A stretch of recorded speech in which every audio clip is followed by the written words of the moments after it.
Hello guys, कैसे हो आप? आई होप आप अच्छे होंगे, स्वस्थ होंगे। तो वेलकम, आपका स्वागत है मेरे चैनल स्टडी बाय सीमा में। तो आज आपके लिए मैं जो टॉपिक लेके आई वो लेके आई नंबर सिस्टम, संख्या पद्धति। मैंने मैथ के लगभग सारे टॉपिक क्लियर करवा सकती हूँ, लेकिन जो मैथ का जो मेन टॉपिक है संख्या पद्धति, नंबर सिस्टम, उसको मैंने अभी तक नहीं करवाया है। बच्चों की डिमांड थी कि मैम हमें संख्या पद्धति टॉपिक लेके आओ, उसमें किस टाइप के क्वेश्चन पूछे जाते हैं, उसमें कौन कौन से टॉपिक आते हैं, वो आज आपके लिए मैं लेके आई हूँ। तो सबसे पहले जब अपने संख्या पद्धति की स्टार्ट करते हैं ना, तो उसमें कुछ संख्याएं होती है जो अपने को पता होना चाहिए कि किस संख्या कौन सी होती है।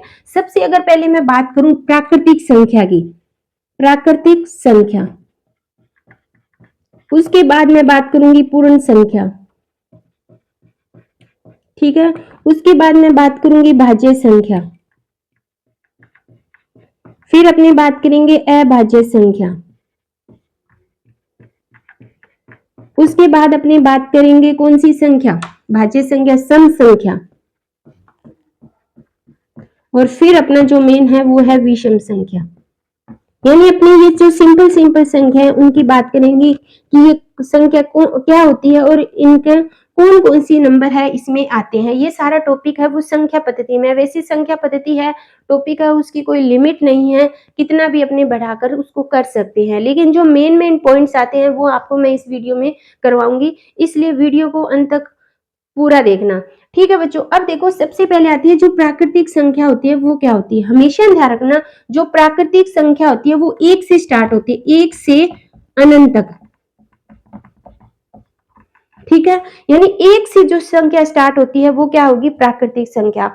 उसके बाद आती है पूर्ण संख्या। पूर्ण संख्या हमेशा जीरो से स्टार्ट होकर अनंत तक होती है। यानी जो पूर्ण संख्या होगी वो जीरो से स्टार्ट होगी, लेकिन जो प्राकृतिक संख्या वो एक से स्टार्ट होगी। अब जो एग्जाम है, जो 10th तक सिलेबस है, उसमें इस टाइप के क्वेश्चन पूछे जाते हैं, उसमें सत्य और असत्य वाली संख्या पूछे जाते हैं। अगर मैं इसकी बात करूं, क्वेश्चन में क्या कहा है, सभी पूर्ण संख्या क्या प्राकृतिक संख्या होती है। दो क्वेश्चन लेती हूं मैं, सभी पूर्ण संख्या प्राकृतिक संख्या होती है, और सेकंड है सभी प्राकृतिक संख्या पूर्ण संख्या होती है क्या। ये दो है। अब इसके जो आंसर है वो मुझे आप कमेंट बॉक्स में बताना कि इसमें कौन सा सही है और कौन सा गलत है, या दोनों सही है या दोनों गलत है। अगर मैं बात करूं, मैं ही समझा देती हूँ आपको। सभी पूर्ण संख्या क्या प्राकृतिक संख्या होती है क्या। मैंने क्या कहा है, पूर्ण संख्या हमेशा जीरो से स्टार्ट होगी और जो प्राकृतिक संख्या है वो हमेशा एक से स्टार्ट होगी। तो इसमें क्या सभी पूर्ण संख्या प्राकृतिक संख्या होती है, नहीं। पूर्ण संख्या में तो जीरो भी आता है, लेकिन प्राकृतिक संख्या में जीरो नहीं आता। यानी जो सभी पूर्ण संख्या प्राकृतिक नहीं होगी, अगर जीरो हट जाए तो सभी प्राकृतिक संख्या होगी। सभी पूर्ण संख्या प्राकृतिक संख्या नहीं होती। सेकंड कंडीशन की बात करें, सभी प्राकृतिक संख्या क्या पूर्ण संख्या होती है। सभी प्राकृतिक एक से स्टार्ट होती है, पूर्ण जीरो से होती है। यानी एक जो पूर्ण संख्या में भी तो आता है, इसका मतलब सभी जो प्राकृतिक संख्या है वो पूर्ण संख्या होती है। दो क्वेश्चन है, दो का एक नेगेटिव है और एक पॉजिटिव है, यानी एक सही है और एक गलत है। ये जो क्वेश्चन है वो कंपटीशन एग्जाम में भी आते हैं, और जो अपने को 10th तक किसी भी अगर मैथ के सिलेबस में अगर ये टॉपिक दिया हुआ है तो वहां पे सत्य और असत्य वाले क्वेश्चन भी पूछे गए हैं। अगर नहीं विश्वास होता तो 9th क्लास या 10th क्लास की जो बुक उठा लेना और उसमें चेक कर लेना कि ये क्वेश्चन पूछे गए हैं या नहीं। और पीछे के जो कंपटीशन एग्जाम है उसमें अगर संख्या पद्धति टॉपिक है, नंबर सिस्टम नंबर है, तो उसमें भी वो क्वेश्चन है वो पूछे गए हैं। ठीक है बच्चों, ये आपको समझ आ गया। भाज्य संख्या क्या होगी, भाज्य जो खुद की टेबल में जाएगी उसके अलावा अन्य टेबल में जाएगी वो होगी भाज्य संख्या। यानी खुद की टेबल में तो जाएगी, उसके अलावा अन्य की जो टेबल में भी जाएगी वो होगी, मतलब दूसरों खुद के संख्या से डिवाइड होगी, उसके अलावा अन्य संख्या से भी डिवाइड होगी, वो भाज्य है। अभाज्य यानी सिर्फ मतलब खुद की संख्या और एक से विभाज्य होगी, यानी जो एक की टेबल में आएगी और जो खुद, जैसे अगर मैं बात करूं 7 की, तो 7 एक की टेबल में आता है और 7 की टेबल में आता है, बाकी किसी टेबल में नहीं आता। इसका मतलब वो अभाज्य संख्या है। भाज्य अगर मैं बात करूं 6 की, तो वो 1 में भी आता है, 2 में भी आता है, 3 में भी आता है और 6 में भी आता है। इसका मतलब वो कौन सी संख्या है? भाज्य संख्या है। ठीक है, ये है भाज्य और अभाज्य में डिफरेंस। सम संख्या क्या होगी? जो 2 से डिवाइड हो जाएगी।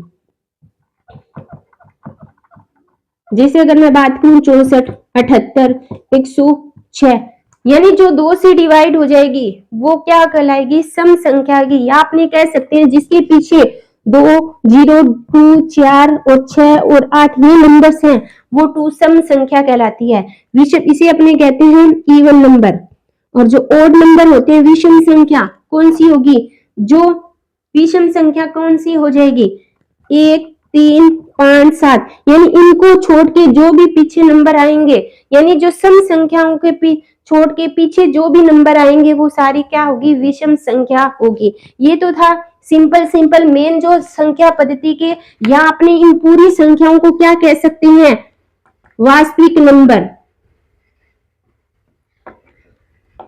नंबर, ठीक है, यानी रियल नंबर। यानी कई बार जो 10th क्लास की बात करूं, 9th क्लास की बात करूं, वहां पे टॉपिक का नाम दिया हुआ है वास्तविक संख्याएं, तो वहां पे ये चीज पूरी अच्छी तरह एक्सप्लेन की हुई है। वहां पे नंबर सिस्टम न देके वास्तविक संख्या दी है, यानी जो अपने ने ये सारी पढ़ी है ये वास्तविक संख्याओं में आता है। ठीक है बच्चों, ये तो था मेन पॉइंट, इसके छोटे छोटे बेसिक कंसेप्ट। उसके बाद दो जो कंसेप्ट है वो मैंने यहाँ पे नहीं करवाए हैं, उसको थोड़ा सा और बता देती हूँ जो बच्चों में डाउट रहता है। परिमेय संख्या, सेकंड है अपनी अपरिमेय संख्या। जो बच्चों को इन दोनों में हमेशा ही डाउट रहता है कि परिमेय संख्या क्या होगी और अपरिमेय संख्या क्या होगी। अगर मैं परिमेय संख्या की बात करूं तो परिमेय संख्या को अगर मैं सिंपल भाषा में बोलूं P/Q, और Q is equal to not zero, यानी जिसको अपने बटे में लिख सकते हो और नीचे हमेशा जीरो नहीं आना चाहिए, वो क्या कहलाएगी? परिमेय संख्या। जिसको अपने P/Q के रूप में लिख सकते हैं, एग्जाम्पल की बात करूं तो 22/7, 9/8, 16/3, जो बटे में आ गई वो सारी परिमेय संख्या होगी।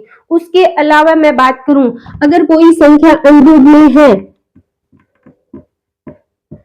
अगर कोई संख्या अंडर में है और वो अंडर से बाहर आ जाए पूरी कंप्लीट और रूट में कुछ न बचे, तो वो भी परिमेय संख्या कहलाती है। ठीक है, ये तो था अपनी परिमेय संख्या। उसके बाद जब अपरिमेय की बात करूं, ठीक है, अपरिमेय संख्या क्या होगी? अपरिमेय संख्या वो होगी जैसे अंडर के बाहर नहीं निकलता, यानी ये अंडर के बाहर नहीं निकलेगा, रूट में संख्या जो पूर्ण वर्ग नहीं है वो सारी अपरिमेय संख्या कहलाती है। जो अशांत संख्याएं होती है वो भी क्या है? अपरिमेय संख्या। अशांत क्या होगी? एक होती है शांत और एक होती है अशांत। शांत का मतलब होता है अपनी किसी भी संख्या को डिवाइड दें तो पूरा भाग चला जाए। अशांत का मतलब होता है वो भाग कभी भी खत्म नहीं होता, तो वो क्या कहलाएगी? अशांत। जो पूरा भाग चला जाए वो क्या कहलाएगा? शांत। ठीक है बच्चों, ये था सिंपल। अब अगर मैं बात करूं, एक अपना पॉइंट होता है पाई, जिसका मान होता है कितना होता है? किसमें पढ़ा है आपने? वृत्त वाले टॉपिक में। वृत्त में अगर वृत्त की परिधि ज्ञात करूं, त्रिज्या ज्ञात करूं, वृत्त का क्षेत्रफल ज्ञात करूं, वृत्त की त्रिज्या खंड का क्षेत्रफल ज्ञात करूं, चाप की लंबाई ज्ञात करूं, तो वहां पे एक सिंबल आता है पाई। पाई का मान सभी बच्चों को पता है 22/7 होता है, कई बार 3.14 भी होता है। ठीक है, अब देखो पाई क्या है? परिमेय संख्या या अपरिमेय संख्या? अब मैंने यहाँ पे दो चीजें लिखी है, पाई इज इक्वल टू 22/7। अब ये क्या चीज है? अगर क्वेश्चन में 22/7 पूछे तो वो क्या होगा? परिमेय होगा, क्योंकि इसको P/Q पे। अगर क्वेश्चन में पाई पूछे तो वो क्या होगा? अपरिमेय संख्या है। अब अपने को पता है कि पाई का मान 22/7 है, इस हिसाब से तो ये परिमेय संख्या होनी चाहिए। लेकिन अगर पेपर में अपने को सीधा पाई दिया हो कि ये क्या है, तो ये अपरिमेय संख्या होगी। अगर इसका मान 22/7 दिया हो तो वो क्या होगी? परिमेय संख्या होगी।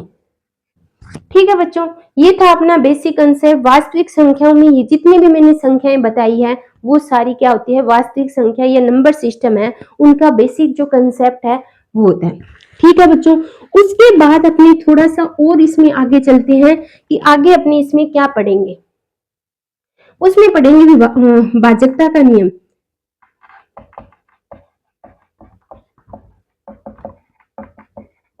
भाजकता नियम अपने 2 का पढ़ेंगे, 3 का पढ़ेंगे, 4, 5, 6, 8, 9 और 10 ये नियम पढ़ेंगे। ठीक है बच्चों, अब ये नियम क्या होंगे? ठीक है, अब मान लो 2 का नियम क्या होगा? जैसे कोई भी संख्या दी हो, ठीक है, ये अपने को कोई संख्या दी, 2 का नियम क्या होगा? इन सभी का योग है ना वो 2 से भाज्य होना चाहिए। अगर इन सभी का योग 2 से भाज्य होगा, इसका मतलब वो 2 से भाज्य होगा। या अपने पीछे वाला सिंबल देख लो, 0, 2, 4, 6 और 8 आ जाए ना तो वो 2 से भाज्य होगा। ठीक है बच्चों, समझ आ गया। उसके बाद अगर मैं बात करूं इसकी 3 का नियम, तो अगर मैं बात करूं 4, 6, 8 और 7 ये कोई संख्या है, इसमें क्या होगा? इसमें क्या होगा? मेन इसका जो पॉइंट है वो क्या होगा कि इनमें जो अंकों का योग है ना, अंकों का योग अपने लिख सकते हैं, अंकों का योग वो किससे भाज्य होना चाहिए? 3 से भाज्य होना चाहिए। मोस्ट इंपॉर्टेंट जो एग्जाम में पूछा जाता है। कैसे पूछा? क्वेश्चन कैसे आएगा? जो कंपटीशन एग्जाम है उसमें क्वेश्चन आएगा, ऑब्जेक्टिव टाइप क्वेश्चन दी होंगी, संख्या दी होगी काफी बड़ी, तो उसमें पूछागा कि इसमें से 3 से भाज्य कौन सी है, तो अपने वहां पे भाग दे दे के थोड़ी देखेंगे, संख्या काफी 7-8 संख्याओं में दी होगी तो उसमें भाग दे के नहीं देखेंगे, वहां पे अपने अंकों का योग करके देखेंगे। अगर वो 3 से भाज्य है तो इसका मतलब वो 3 का भाज्य का नियम है, यानी 3 और 9 का जो नियम है वो सेम है। उसके बाद अगर मैं 4 की बात करूं तो पिछले 2 अंकों का योग किससे भाज्य होना चाहिए? 4 से, यानी पीछे के जो 2 अंक है उनका जो योग है वो 4 से विभाज्य होना चाहिए। उसी तरह 5 का क्या होगा? जिसके पीछे 5 और 0 होगा वो 5 से भाज्य होगा। 6 की बात करूं, जो 2 की टेबल में दिया है और 3 की टेबल, मान लो कोई संख्या दी हुई है ये, अगर ये 2 से भाज्य है और यही संख्या अगर 3 से भाज्य है ना तो वो 6 से भी भाज्य होगी। अगर 2 से भाज्य 3 से भाज्य नहीं है तो वो 6 से भाज्य नहीं होगी। ठीक है बच्चों, इस तरह हो गया। उसके बाद 8 का सेम नियम है जो 4 का नियम है। 9 का नियम क्या होगा? 9 का नियम मैंने बता दिया जो 3 का नियम है। उसके बाद 10, जिसके पीछे अंक 0 होगा वो 10 से भी भाज्य होगा। ठीक है बच्चों, तो इस तरह ये जो संख्या पद्धति के जो मेन पॉइंट्स हैं जो एग्जाम में आते हैं, इससे क्वेश्चन काफी आते हैं, तो वो मैंने आपको यहाँ पे करवा दिया होगा। आई होप आपको वीडियो अच्छी लगी होगी। वीडियो अच्छी लगी तो लाइक जरूर करना। हर बच्चों जो भी मेरी वीडियो देख रहे हैं उनको लाइक करना, कमेंट जरूर करना कि आपको वीडियो कैसी लगी। अपने दोस्तों के साथ मेरी वीडियो को ज्यादा से ज्यादा शेयर करना और मेरे चैनल को सब्सक्राइब करना। Thank you.